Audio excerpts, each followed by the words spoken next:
Good morning everyone. मैं अजयपाल यादव, व्याख्याता इतिहास। आप सभी का एक बार पुनः स्वागत है अपने YouTube channel Ajaypal Yadav lecturer में। हम 8 पार्ट पढ़ चुके हैं अध्याय 1 के। आज हम पार्ट नंबर 9 पढ़ेंगे और पार्ट नंबर 9 में हम बहुत ही इम्पोर्टेंट टॉपिक सिंधु सरस्वती सभ्यता के बारे में जानेंगे। और ध्यान रखना, भारतीय इतिहास की शुरुआत भी सिंधु घाटी सभ्यता से ही होती है। तो आज का हमारा टॉपिक होगा सिंधु सरस्वती सभ्यता, पार्ट नंबर 9। सिंधु सरस्वती सभ्यता या सिंधु घाटी सभ्यता 1856 में, देखिए 1856 की बात है। लाहौर से और कराची के बीच में रेलवे लाइन निर्माण हेतु पटरियां बिछाने का कार्य चल रहा था। 1856 में ये कराची पाकिस्तान में है और लाहौर भी पाकिस्तान में है वर्तमान में। उस समय ब्रिटिश सरकार थी, अंग्रेज़ों का शासन था, तो वहाँ पे रेल बिछाने का कार्य चल रहा था लाहौर से कराची के बीच में। लाइन पर रोडियां बनाने के लिए पत्थर की कमी हो गई और पत्थर की कमी को देखते हुए पास के टीले थे, उनसे ईंटें निकाल कर बिछाने लग गए। पास के 2 टीले थे, उन टीलों पर ईंटें थी और वो ईंटें निकाल कर बिछाने लग गए। लेकिन उन्हें यह नहीं पता था कि वे विश्व की एक महान सभ्यता से संबंधित पूरा स्थल हड़प्पा के भग्नावशेष निकाल रहे हैं। अगर पत्थरों की कमी नहीं होती तो वो ईंटें नहीं बिछाने के लिए ईंटों का प्रयोग नहीं करते, और ईंटों का प्रयोग नहीं करते तो हड़प्पा सिंधु घाटी सभ्यता के बारे में हमें पता नहीं लगता। यह एक संयोग था कि पत्थरों की कमी हो गई, ईंटों का प्रयोग करने लगे और यहीं से फिर हड़प्पा के पुरा स्थल मिले। बर्टन बंधुओं द्वारा 1856 में हड़प्पा स्थल की सूचना सरकार को दी गई कि एक ऐसा पुरा स्थल है जिसको इन्होंने हड़प्पा नाम दिया। 1861 ईस्वी में कनिंघम के निर्देशन में 1861 ईस्वी में कनिंघम के निर्देशन में भारतीय पुरातत्व सर्वेक्षण विभाग की स्थापना हुई। इम्पोर्टेंट फैक्ट का बहुत ही अच्छा क्वेश्चन है। भारतीय पुरातत्व सर्वेक्षण विभाग की स्थापना कब हुई? 1861 में हुई। किसके निर्देशन में हुई? कनिंघम के निर्देशन में हुई। सन 1900 में, 1856 में स्थापना हो गई थी। सन 1900 में जॉन मार्शल को इस विभाग का, कौन से विभाग का? भारतीय पुरातत्व सर्वेक्षण विभाग का निदेशक बनाया गया। तो 1900 में इसका निदेशक किसको बनाया गया था? जॉन मार्शल को। 1921 ईस्वी में दयाराम साहनी के द्वारा हड़प्पा स्थल का उत्खनन किया गया। तो हड़प्पा की खोज किसके द्वारा की गई थी? दयाराम साहनी के द्वारा। कब? 1921 ईस्वी में हड़प्पा स्थल की। 1922 ईस्वी में राखलदास बनर्जी ने मोहनजोदड़ो का पता लगाया। तो सबसे पहले हड़प्पा पुरा स्थल की खोज हुई। किसने की? राय बहादुर दयाराम साहनी ने। कब की? 1921 ईस्वी में। 1922 ईस्वी में एक व्यक्ति थे जिनका नाम था राखलदास बनर्जी। इन्होंने किसका पता लगाया? मोहनजोदड़ो का पता लगाया। हड़प्पा सभ्यता कहाँ है? पंजाब पाकिस्तान में। कौन सी नदी के किनारे है? रावी नदी के किनारे है। मोहनजोदड़ो कहाँ है? सिंध पाकिस्तान में। कौन सी नदी के किनारे है? सिंधु नदी के किनारे है। हड़प्पा की खोज सबसे पहले हुई। सबसे पहले किसकी खोज हुई? 1921 में। किसकी हुई? हड़प्पा की। किसने की? दयाराम साहनी ने। तो हड़प्पा की खोज सबसे पहले हुई, इसलिए इस सभ्यता को क्या नाम दिया गया? हड़प्पा सभ्यता कहा जाने लगा। क्यों कहा जाने लगा? क्योंकि सबसे पहले किसकी खोज हुई थी? हड़प्पा स्थल की खोज हुई थी। इस सभ्यता के प्रारंभिक स्थल सिंधु नदी के आसपास थे। अतः इसे प्रारंभ में सिंधु घाटी की सभ्यता भी कहा गया। सबसे पहले हड़प्पा की खोज हुई, हड़प्पा सभ्यता कहा जाने लगा। धीरे धीरे और पुरास्थल मिले और वो किसके किनारे मिले? सिंधु नदी के किनारे मिले। इस कारण इसका नाम क्या रखा गया? सिंधु घाटी की सभ्यता। आगे क्या हुआ? फिर और पुरास्थल मिले और वो सरस्वती नदी के किनारे मिले। इस कारण इस सभ्यता का नाम रखा गया सिंधु सरस्वती सभ्यता। सिंधु सरस्वती सभ्यता। क्यों? क्योंकि सरस्वती और सिंधु दोनों नदियों के किनारे ये पुरास्थल मिले हैं। विस्तार की दृष्टि से नवीनतम अनुमानित जानकारी के अनुसार सिंधु घाटी सभ्यता के अब तक खोजे गए स्थानों में लगभग 917 स्थान कहाँ पे हैं? भारत में हैं। 481 पाकिस्तान में हैं और 2 प्रमुख पुरास्थल कहाँ पे हैं? अफगानिस्तान में हैं।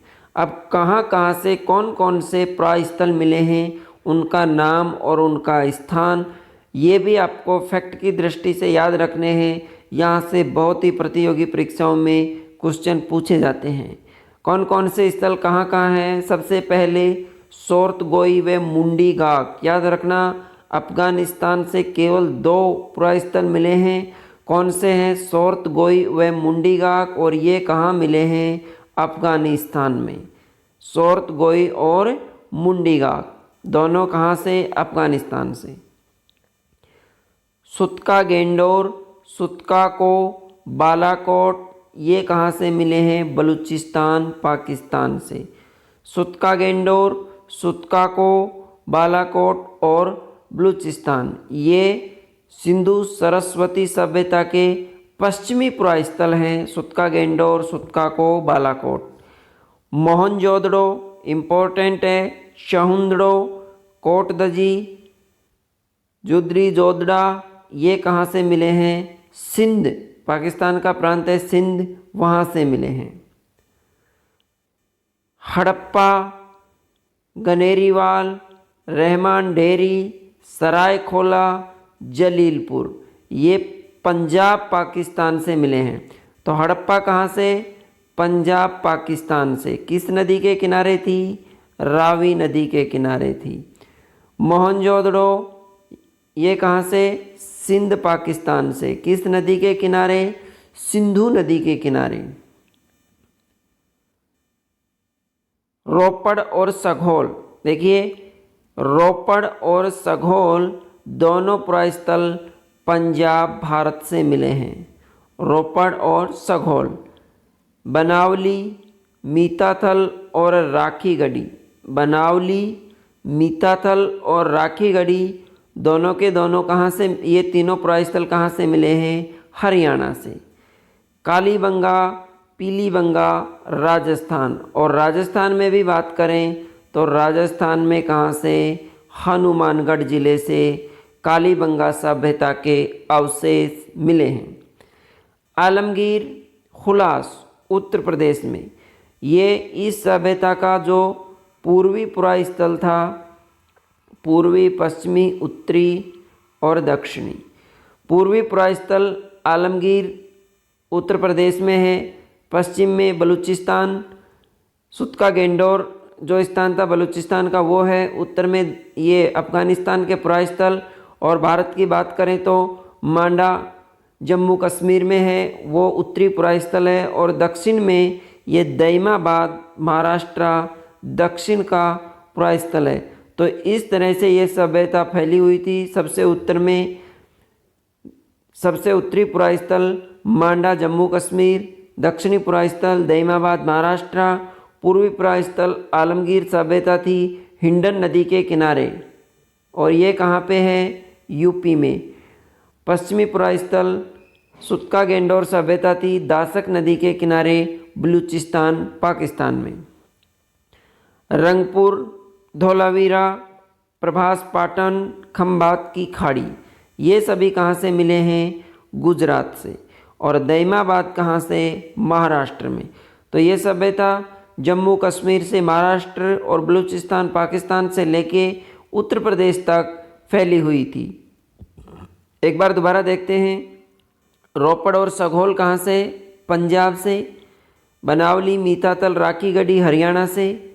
कालीबंगा, पीलीबंगा राजस्थान। आलमगीर, हुलास उत्तर प्रदेश। रंगपुर, धौलावीरा, प्रभास, पाटन, खंबात की खाड़ी गुजरात से। और दैमाबाद महाराष्ट्र से।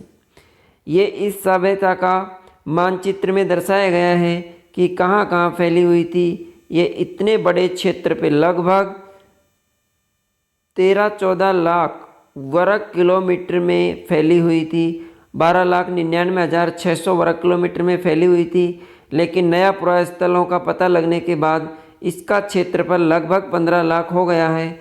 तो इतने बड़े क्षेत्र में ये सभ्यता फैली हुई थी। उत्तर में ये मांडा जम्मू कश्मीर है जो भारत का सबसे उत्तरी स्थल है। दक्षिण में यहाँ पे सबसे जो दक्षिणी स्थल था दैमाबाद महाराष्ट्र था। और सबसे पूर्वी स्थल उत्तर प्रदेश में और सबसे पश्चिमी स्थल था वो बलूचिस्तान में। तो ये इस तरह से ये इस सभ्यता भारत में जो वर्तमान भारत है उसमें भारत में, पाकिस्तान में और अफ़गानिस्तान यहाँ तक फैली हुई थी। कौन सी नदियों के किनारे थी? सिंधु नदी और सरस्वती नदी। सिंधु नदी वर्तमान में है लेकिन सरस्वती नदी लुप्त हो गई है। तो इतने बड़े क्षेत्र पे एक भारत की विशाल सभ्यता उस समय थी जिसके अवशेष मिले हैं। और यहीं से भारतीय इतिहास की शुरुआत होती है सिंधु घाटी सभ्यता से। सिंधु नदी, इस नदी के किनारे पुरास्थल मिले हैं। सिंधु नदी का उद्गम तिब्बत के कैलाश मानसरोवर के उत्तर में स्थित सेनखेखब, सिंहमुख व हिमनद से माना जाता है। मानसरोवर के पास से निकलती है। और सरस्वती नदी का उद्गम शिवालिक की पहाड़ियों से माना जाता है। तो शिवालिक की पहाड़ियों से कौन सी नदी निकलती है? सरस्वती नदी। सिंधु नदी कहाँ से निकलती है? तिब्बत के कैलाश मानसरोवर से। और इन दोनों नदियों के किनारे कौन सी सभ्यता विकसित हुई? सिंधु सरस्वती सभ्यता। यहाँ से सरस्वती नदी की बात कर रहे हैं। यहाँ से यह आदि बद्री के पास मैदान में प्रवेश करती है तथा यह दक्षिण पश्चिम दिशा में बहती हुई कुरुक्षेत्र जो हरियाणा में है, गग्गर, हाकड़ा होती हुई हरियाणा के सिरसा स्थान से राजस्थान के नौहर जो हनुमानगढ़ में है प्रवेश करती है। तो नौहर हनुमानगढ़ से ये सरस्वती नदी कहाँ पे प्रवेश करती है? राजस्थान में प्रवेश करती है। यहाँ से नौहर हनुमानगढ़ से बीकानेर व जैसलमेर होती हुई गुजरात के कच्छ के रण में प्रवेश कर प्रभास पत्तन के पास समुद्र में गिर जाती है। तो गुजरात में कच्छ के रण में प्रवेश करके प्रभास पत्तन जगह है, वहाँ से ये नदी समुद्र में गिरती थी। ये तस्वीर में दिखाया गया है। ये सरस्वती नदी थी जो वर्तमान में लुप्त हो गई है। वैदिक नदी थी। वेदों में इसको नदी तमे, देवी तमे, अम्बे तमे कहा गया है। वेदों की सबसे पवित्र नदी थी सरस्वती नदी। और ये सिंधु नदी है, ये सिंधु नदी है जिसके किनारे सिंधु सरस्वती सभ्यता विकसित हुई। ये हड़प्पा पुरास्थल है जो रावी नदी के किनारे था। ये मोहनजोदड़ो पुरास्थल है जो सिंधु नदी के किनारे है। और ये सरस्वती है, ये कालीबंगा सभ्यता है जो घग्गर नदी के किनारे थी, हनुमानगढ़ जिले में स्थित है। ये दोनों नदियाँ थी। वर्तमान में सिंधु नदी का अस्तित्व तो है लेकिन सरस्वती नदी लुप्त हो गई है। वर्तमान में सरस्वती नदी भौतिक रूप से अस्तित्व में नहीं है। और जो प्राकृतिक परिवर्तन हुए, इन परिवर्तनों के भू संरचना में परिवर्तन के कारण यह विलुप्त हो गई। कौन सी नदी? सरस्वती नदी। भू संरचना में परिवर्तन होते रहते हैं जिनके कारण से सरस्वती नदी विलुप्त हो गई। वर्तमान में अस्तित्व में नहीं होने के कारण कतिपय विद्वान सरस्वती नदी को मात्र कल्पना मानते रहे, लेकिन उपग्रह द्वारा खींची गई तस्वीरों से सरस्वती नदी के बहाव क्षेत्र का पता लग गया है। तो सरस्वती नदी के बहाव क्षेत्र का पता लग गया है। 1921 में रावी नदी के तट पर भारत की कांस्यकालीन नागरिक सभ्यता के अवशेष मिले हैं। कौन सी सबसे पहला पुरास्थल जो खोजा गया था वो कौन सा था? हड़प्पा। किसने खोजा था? दयाराम साहनीक ने। किस नदी के तट पर स्थित है ये? रावी नदी के तट पर। 1947 में आज़ादी के बाद से अब तक सिंधु और गंगानगर जिले में शुष्क घग्गर जो प्राचीन सरस्वती नदी के तट पर मानव सभ्यता के अवशेष मिले हैं। तो इन सिंधु और सरस्वती सभ्यता के अवशेष दो नदियों के किनारे, कौन कौन सी? सिंधु और सरस्वती नदियों के किनारे मिले हैं। यहाँ पे ये सोचने की बात है कि नदियों के किनारे सभ्यताएं क्यों विकसित हुई? क्योंकि जीवन की मूलभूत आवश्यकता है पानी। रोटी कपड़ा मकान है, लेकिन पानी के बिना भी जीवन संभव नहीं है। तो पानी सबसे मस्ट होता है, तो इसी कारण नदियों के किनारे पानी आसानी से मिल जाता था और ये सभ्यताएं इसी कारण नदियों के किनारे विकसित हुई। यहाँ खुदाई में दो टीले मिले। प्रारंभ में हड़प्पा से इस सभ्यता के अवशेष मिलने के कारण इसे हड़प्पा सभ्यता नाम दिया गया। इसकी पहले भी चर्चा की है कि इसको प्रारंभिक नाम क्या दिया गया था? हड़प्पा। क्यों दिया गया? क्योंकि जो सबसे पहला पुरास्थल खोजा गया था वो कौन सा था? हड़प्पा था। इस कारण इसका नाम क्या रखा गया? हड़प्पा सभ्यता नाम दिया गया। बाद में सिंधु नदी के दोनों ओर इसके विस्तार को देखकर इसका नाम बदल दिया गया और क्या रखा गया? सैंधव सभ्यता या सिंधु घाटी की सभ्यता। अब भारत में सरस्वती नदी के तट पर सभी तरह के अधिकांश स्थल केंद्रित होने के कारण इसे सिंधु सभ्यता का नाम देने का आग्रह किया जाता है और इसका अब वर्तमान में नाम क्या है? सिंधु सरस्वती सभ्यता, क्योंकि इन दोनों नदियों के किनारे अधिकांश स्थल मिले हैं। सिंधु नदी व उसकी सहायक नदियों के क्षेत्र में लगभग 40 बस्तियां रही हैं। लगभग 2/3 बस्तियां वर्तमान लुप्त सरस्वती नदी क्षेत्र में थी। इस कारण इसका नाम क्या किया गया? सिंधु सरस्वती सभ्यता। वैदिक काल की पवित्र नदी थी सरस्वती। वैदिक काल में सरस्वती नदी लोगों के जीवन का आधार थी, लेकिन वर्तमान में यह नदी नहीं है। यह वैदिक काल में थी। भू संरचना में परिवर्तन के कारण सरस्वती नदी विलुप्त हो गई है। वैदिक साहित्य में इसे इम्पोर्टेंट है देवी तमे, नदी तमे और अम्बे तमे कहा जाता है। कि क्या कहा गया? नदियों में नदी तमे, देवी तमे और अम्बे तमे। किसको? सरस्वती नदी को कहा गया। वर्तमान में लुप्त सरस्वती नदी के प्रवाह मार्ग को जानने के लिए प्रसिद्ध पुराविद थे, पुरातत्ववेत्ता थे, जिनका नाम है डॉक्टर वी.एस. वाकणकर। याद रखना, डॉक्टर वी.एस. वाकणकर ने अपने दल के साथ अभियान चलाया और 4000 किमी की यात्रा की और इस सरस्वती नदी के प्रवाह मार्ग का पता लगाया। भूगर्भीय परिवर्तनों के कारण व मूल जल स्रोतों से पानी नहीं मिलने से धीरे धीरे यह नदी, कौन सी नदी? सरस्वती नदी। यह नदी क्या हो गई? विलुप्त हो गई और वर्तमान में इसका अस्तित्व नहीं है। महत्वपूर्ण प्रश्न, आज के वीडियो से संबंधित महत्वपूर्ण प्रश्न। आज के वीडियो में इतना ही। नेक्स्ट वीडियो में हम नगर नियोजन, स्थापत्य कला, सिंधु सरस्वती सभ्यता के बारे में हम पढ़ेंगे। कहाँ से कौन कौन से पुरास्थल मिले, उनकी क्या क्या विशेषताएं थी और उस समय की सभ्यता का सांस्कृतिक जीवन कैसा था, ये सब हम नेक्स्ट वीडियो में पढ़ेंगे।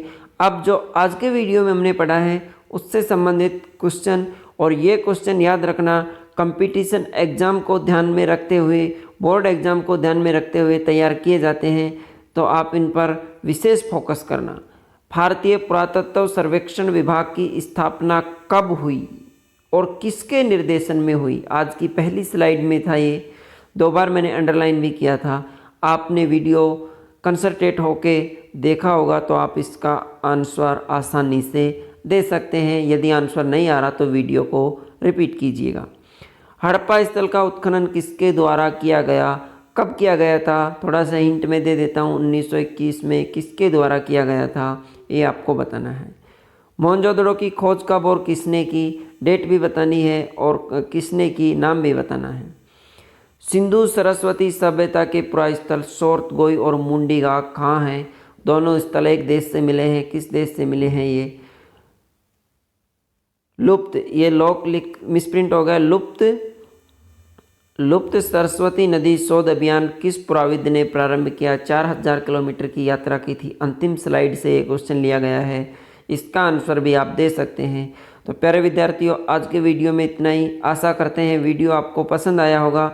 यदि सच में ये वीडियो आपको पसंद आया है तो वीडियो को लाइक करना, और यदि अभी तक आपने चैनल को सब्सक्राइब नहीं किया है तो चैनल को सब्सक्राइब करना और सभी विद्यार्थियों तक इस वीडियो को शेयर करना। आज के वीडियो में इतना ही। नेक्स्ट वीडियो में जल्दी ही दोबारा आपसे फिर मिलते हैं। तब तक के लिए धन्यवाद।